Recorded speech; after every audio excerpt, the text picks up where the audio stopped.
اعوذ باللہ من الشیطان الرجیم بسم اللہ الرحمن الرحیم الم تر الی الذین قیل لهم کفوا ایدیکم واقیموا الصلاة وآتوا الزکاة فلما كتب عليهم القتال إذا فريق منهم يخشون الناس كخشية الله أو أشد خشية وقالوا ربنا لما كتبت علينا القتال لولا أخرتنا إلى أجل قريب قل متاع الدنيا قليل والآخرة خير لمن اتقى ولا تظلمون فتیلا۔ عزیز دوستو، السلام علیکم ورحمۃ اللہ وبرکاتہ۔ سورہ نساء آیت نمبر 77 تلاوت کی ہے۔ اس آیت میں اللہ تعالیٰ نے ارشاد فرمایا ان لوگوں کے بارے میں جو کمزور ایمان والے تھے، مکہ شریف میں جب مسلمان رہتے تھے، تھوڑی تعداد میں تھے اور ان کے پاس جنگ لڑنے کے لیے ہتھیار بھی نہیں تھے، تو یہاں پر قریش مکہ بہت ظلم و ستم کرتے تھے۔ آپ نے سنا ہوگا بلال رضی اللہ تعالیٰ عنہ پر کتنا ظلم ہوتا تھا، اسی طرح دوسرے غلام ہیں، دوسرے کتنے مسلمانوں پر بڑے بڑے ظلم کے پہاڑ توڑتے تھے۔ تو کچھ مسلمان جو تھے حضرت عبد الرحمن بن عوف رضی اللہ تعالیٰ عنہ، حضرت مقداد بن اسود رضی اللہ تعالیٰ عنہ، قدامہ بن مظعون رضی اللہ تعالیٰ عنہ، سعد بن ابی وقاص رضی اللہ تعالیٰ عنہ، زبیر رضی اللہ تعالیٰ عنہ، طلحہ بن عبید اللہ رضی اللہ تعالیٰ عنہ اور ان کے ساتھی کچھ اور بھی، یہ سب مل کر رسول اللہ صلی اللہ علیہ وسلم کے پاس آئے اور قریش کے ساتھ لڑائی کی اجازت چاہی کہ ہمیں اجازت دے دیں کہ ہم ان سے جہاد کریں، ان سے لڑیں۔ تو اللہ تعالیٰ کا حکم آیا، اس آیت میں ارشاد ہوا الم ترا الی الذین، الم ترا کیا آپ نے نہیں دیکھا، الی الذین ان لوگوں کو، قیل لہم جن کو حکم دیا گیا تھا، کفو روک لو، ایدیکم اپنے ہاتھوں کو۔ تو اللہ تعالیٰ نے ارشاد فرمایا کہ یہ جو آپ کے پاس آئے تھے تو ان کو حکم جیسے رسول اللہ صلی اللہ علیہ وسلم نے انہیں اس وقت بھی فرما دیا تھا کہ آپ نماز پڑھو، زکوٰۃ دو اور صبر و تحمل سے کام لو، جس طرح کہ سورہ بقرہ کی آیت نمبر 109 میں ہے فاعفو واصفحوا حتی یاتی اللہ بامر، عفو درگزر سے کام لو یہاں تک کہ اللہ کا حکم آ جائے۔ تو اس لیے اللہ نے ارشاد فرمایا الم ترا الی الذین، کیا آپ نے نہیں دیکھا ان لوگوں کو، قیل لہم جنہیں حکم دیا گیا تھا، کفو رک جاؤ، ایدیکم اپنے ہاتھوں کو روک لو لڑائی سے، یعنی لڑائی نہ کرو، جہاد نہ کرو، اس سے اپنے ہاتھوں کو روک لو، وَأَقِیمُوا الصَّلَاةَ اور نماز پڑھتے رہو، وَآتُوا الزَّکَاةَ اور زکوٰۃ دیتے رہو۔ یعنی اب نماز پڑھنے کا حکم بھی ہے، زکوٰۃ دینے کا حکم بھی ہے، لیکن اپنے ہاتھوں کو لڑائی میں نہیں ڈالنا، یعنی لڑائی نہیں کرنی، جہاد نہیں کرنا حکم نہیں تھا۔ یہ تھا مکہ میں اللہ کا حکم، اور رسول اللہ صلی اللہ علیہ وسلم اکثر و بیشتر تلقین کرتے تھے لوگوں کو، جب آپ صلی اللہ علیہ وسلم کے پاس لوگ آتے تھے مسلمان کہ کافر ہم پر اتنا ظلم و ستم کرتے ہیں، ہمیں بھی حکم دے دیں ہم بھی ان کے خلاف لڑیں، تو رسول اللہ صلی اللہ علیہ وسلم فرمایا کرتے تھے کہ آپ درگزر کرو، معاف کر دو،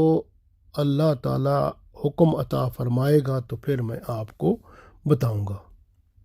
ابھی آپ جاؤ، نماز پڑھو اور زکوٰۃ دو اور صبر و تحمل سے کام لو۔ اس طرح سے پھر اللہ تعالیٰ ارشاد فرماتا ہے، جب یہ مسلمان مکہ سے ہجرت کر کے مدینہ شریف تشریف لے گئے تو وہاں پر اللہ تعالیٰ نے پھر جہاد کا حکم عطا فرمایا۔ حکم اگلی اسی آیت میں اگلا حصہ ہے، فلما کتب علیہم القتال، پس جب جہاد یعنی لڑنا ان پر فرض کر دیا گیا، اذا فریق منہم، ان لڑائی کا حکم آ گیا، جہاد کا حکم آ گیا۔ رسول اللہ صلی اللہ علیہ وسلم کے پاس مکہ میں کچھ منافقین بھی آتے تھے جو کہ مسلمان ظاہری طور پر تھے، وہ بھی یہ کہتے تھے کہ ہمیں حکم دے دیں کہ ہم بھی دشمن سے لڑیں، لیکن جب مدینہ شریف میں ہجرت کر کے سب چلے گئے اور وہاں پر حکم آ گیا کہ اب آپ جہاد کریں، آپ کو اللہ حکم عطا فرماتا ہے، اذا فریق منہم، تو ان میں سے مسلمانوں میں سے ایک گروہ جو تھا، یخشون الناس کخشیت اللہ، یخشون الناس، یہ ڈرنے لگ گیا لوگوں سے، کخشیت اللہ، جس طرح کہ اللہ سے ڈرا جاتا ہے، یعنی جس طرح اللہ سے ڈرنا چاہیے اس طرح یہ لوگوں سے ڈرنے لگ گئے، یعنی کافروں سے، او اشد خشیہ، یا جتنا اللہ سے ڈرا جاتا ہے اس سے بھی زیادہ۔ اب اس میں کچھ لوگ ایسے تھے، اس میں جو کہ روایت میں ملتا ہے کہ جو طلحہ بن عبید اللہ تھا یا اس کے ساتھی تھے وہ بھی اس میں شامل تھے۔ اب یہ اللہ کو پتہ ہے، اور اس کے علاوہ کون سے ساتھی تھے جو کہ اللہ کے علاوہ ان کفار سے ڈر رہے تھے، اور ڈر اتنا زیادہ تھا کہ جتنا اللہ کا ڈر ہوتا ہے اس سے بھی زیادہ یہ ڈر رہے تھے، اور پھر کیا کہہ رہے تھے، وَقَالُوا، اور کہہ رہے تھے، ربنا، اے ہمارے رب، لما كتبت علینا القتال، تو نے ہم پر جہاد کیوں فرض کر دیا، لولا اخرتنا، ہمیں کیوں نہ مہلت دی، الی اجل قریب، یعنی ہمیں کیوں نہ مہلت دی، تھوڑی اور مدت کی، تھوڑے اور وقت کی مہلت کیوں نہ دی۔ کل متاع الدنیا قلیل، اللہ نے ارشاد فرمایا متاع الدنیا قلیل، کہ ان کو بتا دیں کہ دنیا کا فائدہ یا دنیا کا مال و متاع بہت قلیل ہے، تھوڑا ہے، والآخرۃ خیر لمن اتقی، اور آخرت اس دنیا سے بہت بہتر ہے ان لوگوں کے لیے جو تقوی اختیار کرتے ہیں، پرہیزگار ہیں، ولا تظلمون فتیلا، اور آپ سے ذرا برابر بھی، دھاگے برابر بھی ظلم نہیں ہوگا، جو کمائی کرو گے وہ آپ کو ہر صورت میں وہاں ملے گا۔ تو اس آیت کو ایک دفعہ پھر پڑھ لیتے ہیں۔ ارشاد باری تعالیٰ ہے،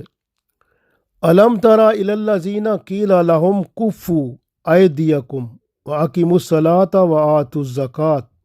فلما کتب علیہم القتال اذا فریق منہم یخشون الناس کخشیۃ اللہ او اشد خشیہ وقالوا ربنا لما كتبت علینا القتال لولا اخرتنا الى اجل قریب قل متاع الدنیا قلیل والآخرۃ خیر لمن اتقى ولا تظلمون فتیلا۔ کیا آپ نے ان لوگوں کو نہیں دیکھا جنہیں حکم دیا گیا تھا کہ اپنے ہاتھوں کو جنگ سے روکے رہو اور نماز پڑھتے رہو اور زکوٰۃ دیتے رہو، پھر جب ان پر جہاد کرنا لڑنا یعنی فرض کر دیا گیا تو ایک گروہ ان میں سے وہ ہے جو لوگوں سے ایسے ڈرنے لگے جیسے اللہ سے ڈرا جاتا ہے، بلکہ اس سے بھی زیادہ، اور کہنے لگے اے ہمارے رب، ہم پر جہاد کیوں فرض کر دیا؟ کیوں نہ ہمیں ڈھیل نہ دی، مہلت نہ دی کہ ہمیں تھوڑی اور مدت دے دیتے۔ ان سے فرما دیں کہ دنیا کا فائدہ قلیل ہے، تھوڑا ہے، اور پرہیزگار کے لیے آخرت بہتر ہے، اور تم پر دھاگے برابر بھی ظلم نہیں کیا جائے گا۔ غور کریں کہ جب مسلمان مکہ میں تھے، بہت تھوڑی تعداد میں تھے، کافر مسلمانوں پر بہت شدید ظلم و ستم کرتے تھے اور مسلمان صبر و تحمل سے برداشت کرتے تھے۔ اس وقت حضرت عبداللہ بن عباس رضی اللہ تعالیٰ عنہ روایت کرتے ہیں کہ حضرت عبد الرحمن بن عوف اور پھر مقداد بن اسود، قدامہ بن مظعون، سعد بن ابی وقاص، طلحہ بن عبید اللہ، زبیر رضی اللہ تعالیٰ عنہ، یہ بہت سارے صحابہ اور ان کے ساتھی رسول اللہ صلی اللہ علیہ وسلم کے پاس آئے اور عرض کیا کہ ہمیں ان کفار سے لڑنے کی اجازت دیں۔ آپ صلی اللہ علیہ وسلم نے فرمایا کہ لڑنے کی اجازت کا حکم اللہ کی طرف سے نہیں آیا، ہاں آپ نماز پڑھو اور زکوٰۃ دیتے رہو، تو صبر و تحمل سے کام لو، وافو وصفہو حتی یاتی اللہ بامر، یعنی آپ عفو درگزر سے کام لو حتیٰ کہ اللہ کا حکم آ جائے۔ تو رسول اللہ صلی اللہ علیہ وسلم نے یہی فرمایا کہ مجھے اللہ نے درگزر کرنے کا حکم فرمایا ہے، تو مکہ میں کافروں سے لڑنے کا حکم نہیں تھا، لہٰذا قریش کے مظالم سہتے ہوئے ان کو بڑا عرصہ بیت گیا، انتقام کی خواہش ان کے دلوں میں پیدا ہو گئی تھی۔ جوش میں آ کر یہ رسول اللہ صلی اللہ علیہ وسلم سے قریش کے خلاف جنگ کرنے کی اجازت کے طلبگار تھے، لیکن حکم تھا کہ ابھی آپ نماز پڑھتے رہو اور زکوٰۃ دیتے رہو۔ غور کریں تو نماز بھی ایک قسم کی ٹریننگ ہے، جو کہ ایک فوج کی ٹریننگ ہے، کہ فوج میں ایک سپہ سالار ہوتا ہے، اس کے حکم کے مطابق سپاہی لڑتے ہیں، اور نماز میں بھی ایک امام ہوتا ہے جس کا حکم مان کر سارے رکوع سجود اور سارے نماز کے ارکان پورے کرتے ہیں۔ گویا نماز جو ہے وہ ایک تلقین ہے، جو نماز پڑھتا ہے اور 5 وقت نماز پڑھتا رہے تو وہ جہاد میں جائے تو ہر صورت وہ کامیاب ہوگا، کیونکہ نماز جہاد کی بھی ایک ٹریننگ اور تربیت دیتی ہے، اور خشوع خضوع اور تقوی اور اللہ کی طرف جو بندے کی جستجو ہے، اس کا جو شوق ہے، جو ولولہ ہے، جو انہماک ہے، اس کو بڑھاتی ہے، تو بندہ اللہ کی طرف زیادہ رجوع کرتا ہے اور پھر اللہ کے حکم کے مطابق وہ کام کر کے سرخرو ہوتا ہے۔ اس لیے یاد رکھیں کہ نماز فوجی تربیت کی علم بردار ہے، لیکن دیکھیں غور کریں، جب مکہ معظمہ میں لوگ کفار سے جہاد